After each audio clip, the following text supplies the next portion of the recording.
quaint and idyllic village of Poraamai, nestled amidst the lush greenery and gentle hills on the border of Tamil Nadu and Karnataka and on the shores of the Kaveri River, life is a tapestry of contradictions. Home to around 2,000 inhabitants, the village displays both inherited wealth and deep poverty.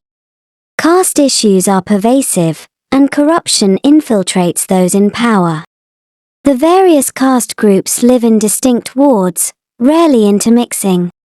Jealousy thrives whenever one inhabitant experiences a stroke of luck, and even within these groups, there is a constant dance of rivalry and occasional cooperation. In the heart of this village, Meenakshi, a wise and gentle matriarch, sits on a woven mat. Her hands skillfully shape the fragrant paste that will form the core of the incense sticks, her silver-braided hair falling gracefully over her shoulder. Her movements are deliberate and precise, each one a testament to decades of practice and dedication. Next to her, her daughter-in-law, Mina, works with a calm and steady rhythm, rolling the paste onto thin bamboo sticks. She occasionally glances up with a warm smile at her daughters, Kruthika and Khushi, who are chatting and laughing as they work. Their long brown curly hair dance in the breeze as they handle the delicate incense sticks with care, ensuring each one is perfect. Kruthika hums a traditional tune, while Khushi playfully nudges her, making them both giggle. Their hands move in harmony, a testament to the skill and dedication passed down through generations. The mud walls of their small home, adorned with colorful Rangoli patterns, add to the charm of this serene scene. The family's bond is palpable as they work together to create something beautiful and meaningful. The family belongs to the Vanya caste and owns a modest plot of land outside the village. They engage in agriculture, primarily cultivating rice, ragi, marigold flowers, and coconuts. During the off-season, the family produces incense sticks, a craft passed down through generations, ensuring a supplementary income during lean agricultural years. Mina's husband, Govind, a sturdy man with calloused hands, spends his days toiling in the fields from dawn to dusk.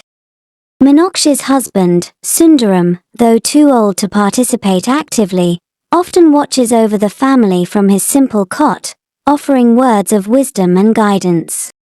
Meenakshi comes from a long line of Vanya incense makers, dedicated to the craft that has sustained their family through good times and bad. Her grandfather was a master incense maker, known far and wide for his exquisite blends.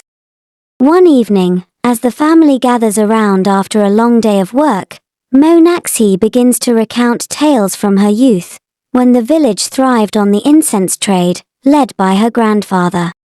There was a time, she says, her voice filled with nostalgia, when our incense was sought after across the land.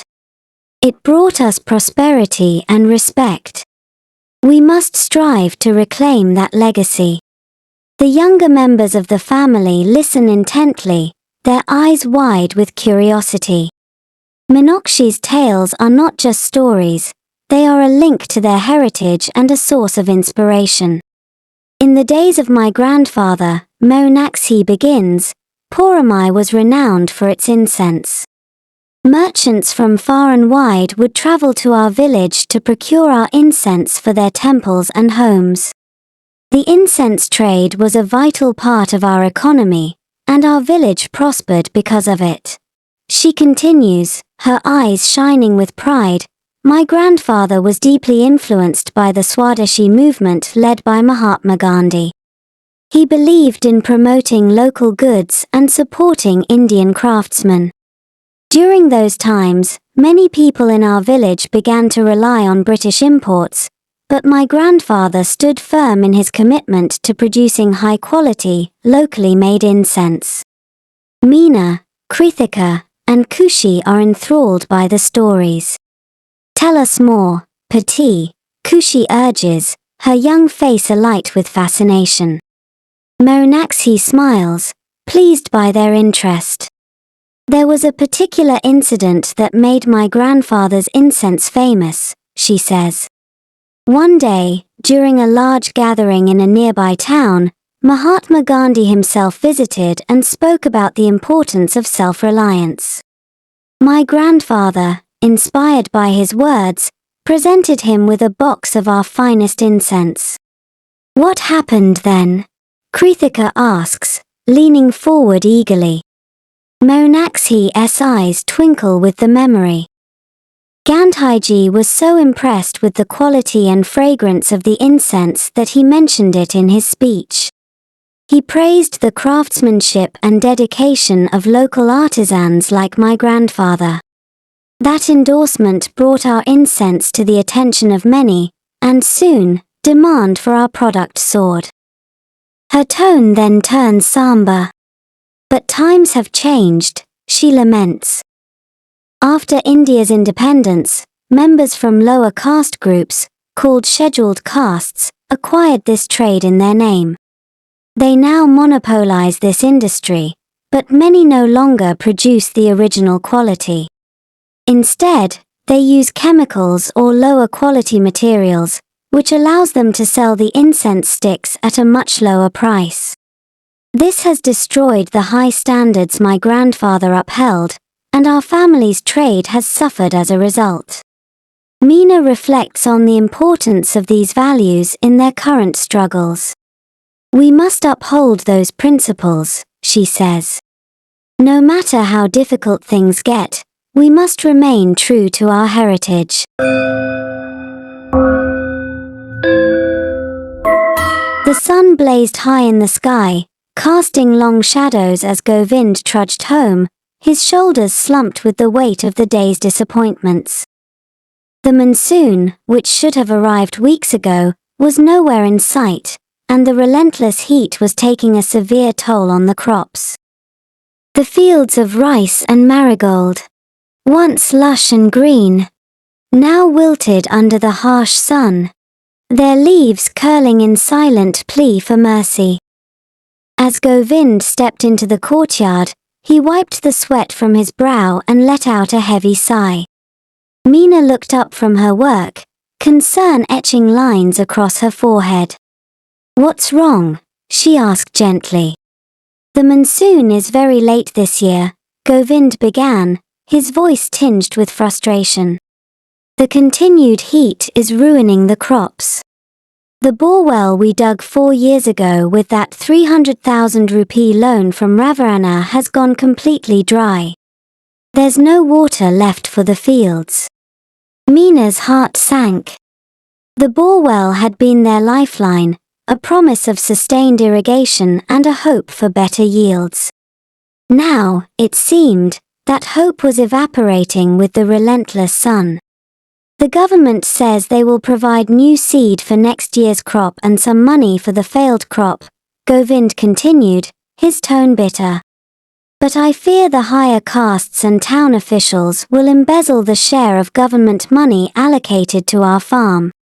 We may have to take out yet another loan. His voice dropped to a near whisper. And then there is Ravarana. Ravarana demands a horrific 6% per month for the borewell loan, which amounts to 18,000 rupees or almost €200 each month. Our household income from farming is only about 24,000 rupees each month. To service the interest on the loan, we will likely have to take out another loan from Ravarana to merely service the interest.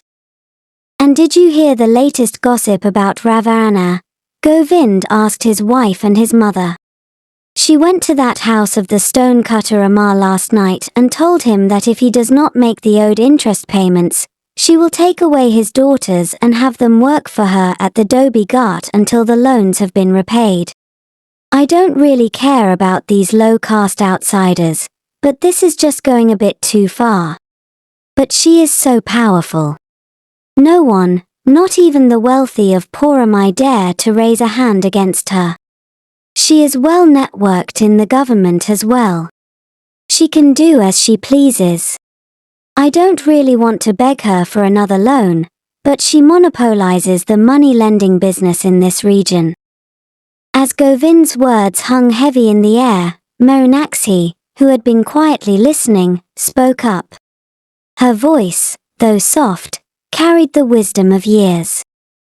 "Govind, do not lose heart," she said. "In many temples and private homes, prayers are ongoing, praying for the rains to come. And for these prayers, many incense sticks are used." She paused, her eyes meeting Govind's. "People hope to attract the goodwill of the gods with particularly nice-smelling incense sticks. The fragrances of our incense, Govind, surpass that of the lower caste competition by lengths. Our incense is made with care and quality, not chemicals." Govind nodded slowly, his mother's words bringing a glimmer of hope. "Perhaps you're right, Thayi. If our incense can bring comfort to others, maybe it can bring us some relief as well." Meenakshi smiled gently.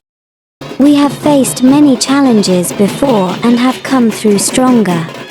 This too shall pass. Our work is honorable and needed. Let us continue to make our incense with the same dedication and care." As the family gathered on the mud floor for dinner, they used banana leaves as placemats, and the aroma of the evening meal mingled with the scent of freshly made incense. This familiar fragrance brought a sense of peace and resilience, reminding them that even in the face of adversity, they had each other and their unwavering commitment to their craft. Govind announced to his family that the next morning, he would go to the forests with other farmers also involved in the incense trade to replenish the bamboo and aromatic woods supply.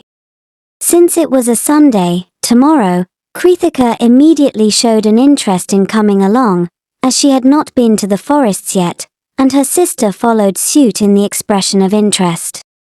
Govind and Mina exchanged a brief glance, then smiled about the curiosity of their daughters, and agreed to the request.